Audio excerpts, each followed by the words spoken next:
this is, I hope, like a demonstration of how much information that we're missing if we're people who only think that our history only begins with, our history begins with slavery, okay?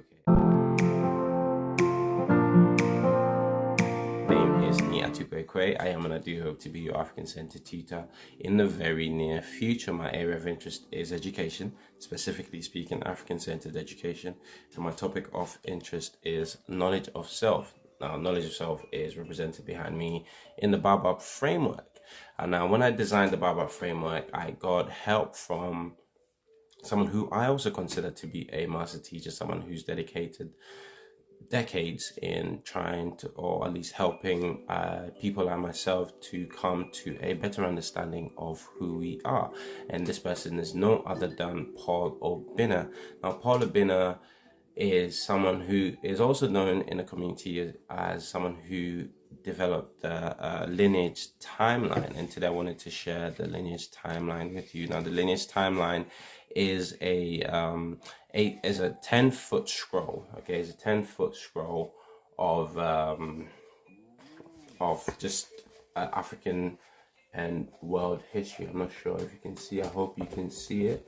Okay, this is just so much information on African history that is sort of easily accessible and easily digestible. Okay, now, as I was saying, sometimes when I have conversations with people and we talk about African history, and for example, someone mentions to you, oh, by the way, did you know that African history, like, for example, began with slavery, or our history only began when we met Europeans? Well, usually when those people are talking, they're probably talking about maybe that aspect, okay, of our history. That's just like a period from the 1500s all the way to modern day 2000s, okay? But when you turn the scroll over, you see that it leaves you with so much information that is untapped or that you haven't gone into, okay? So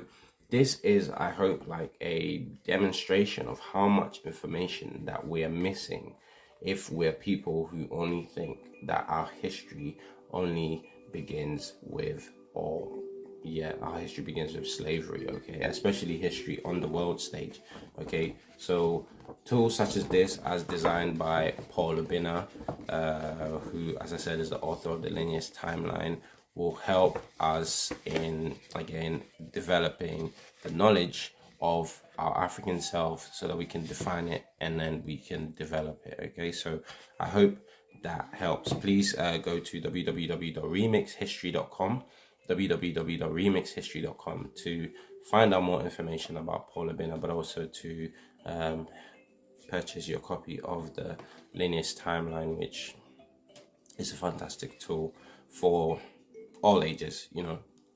People, for kids, you can leave this for your children to look at it. It's fun. They might even draw on it and stuff, but it's really, really good for them to familiarize themselves with our history. And then also there's so many things that you can go into with regards to some of the pictures and some of the personalities, some of the locations in there, and these are things that we could talk about with us, with our children, with our colleagues, with our family members, and it's all going to help in building the African self, okay?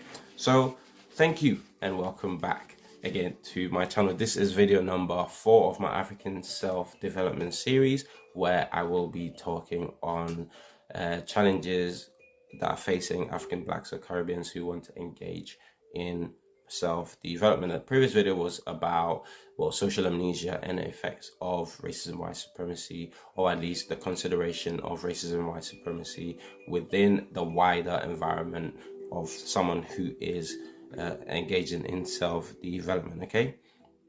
But in this video, I want to, as I said, I want to focus on other challenges that you have to consider if you're someone who is about to engage in self-development, okay? Now, I just want to get to it straight away, okay? Let's not waste too much time. Let's get into it. Now, the statement there's a statement that was made by one of our master teachers, Dr. Asa G. Hillard, when he said that the prerequisite for problem solving is to do the homework that is necessary to understand the works of those who have already done much homework for us. Okay, so again, you're someone who's about to engage in self-development. You figured out that, well, okay, maybe the African self might be slightly different to the other selves. Maybe I need to learn more about the African self. Okay, now how do I do this? How do I engage? Or how do I begin or commence this process? Well, I begin and commence this process by looking at the works of the master teachers, those who have already done their homework about the master self. That's why we have about the African self. That's why we have, for example, role models in life. Okay, if you say you want to become a footballer, you will look at what the footballer does, and you will then go and copy or practice everything that a footballer does till you get good at that skill. It's the same logic, same reasoning.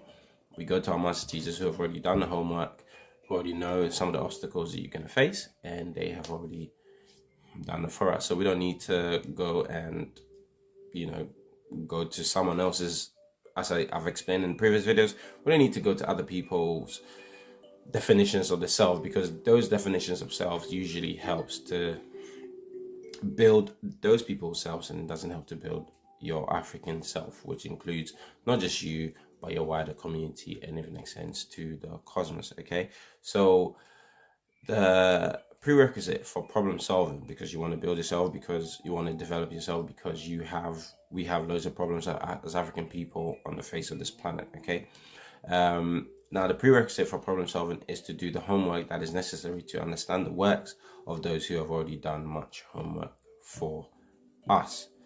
So in order to do this, I am going to go back to, again, one of our master teachers, Dr. Naeem Akbar, in the book Know Thyself.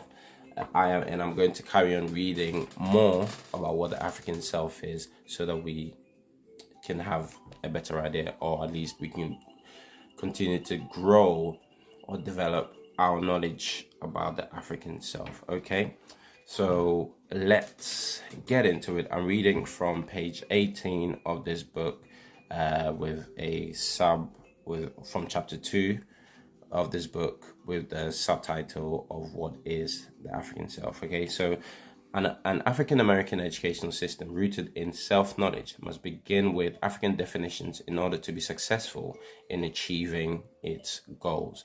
The African self is a multidimensional occurrence that is represented within the individual person, but also transcends the individual.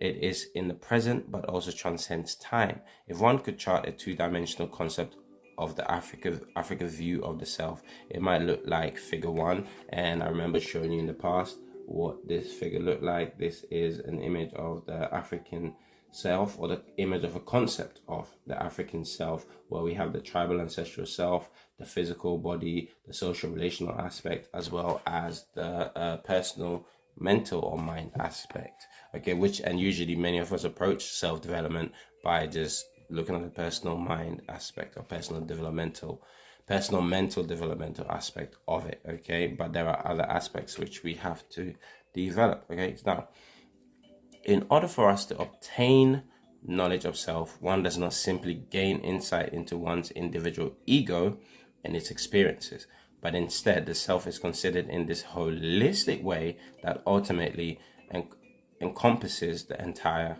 cosmos. Let's look at each dimension or layer of the self from this African perspective and consider what the educational experience must be like. Okay, and then he goes on to another subheading where he talks about the soul. Okay, the soul as core of the self. In an earlier publication entitled Light from Ancient Africa, I discussed the ancient African conception of the self as having the soul, or Ba, as its core. The ancients of the Nile Valley civilization considered the Ba to be the essence of the self.